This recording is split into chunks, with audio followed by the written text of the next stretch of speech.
In October, the FDA announced a nationwide shortage of the medication Adderall, commonly prescribed to treat ADHD. KCBD News Channel 11 Sydney Lowther tells us why a local pharmacist says the FDA and DEA regulations are to blame for the shortage.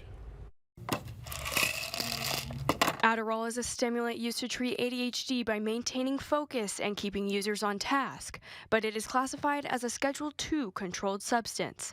Chris Hobart, the owner of Highland Pharmacy, says this classification makes it harder to get hands on the drug. Limitations on how much can be made by certain manufacturers, which then is going to reduce your supply. Certain manufacturers even stopped making some of it due to the limitations being placed on them. New limitations include switching from paper prescriptions, where the patient can take the physical prescription to any pharmacy, to electronic prescriptions. The doctor will send it to me.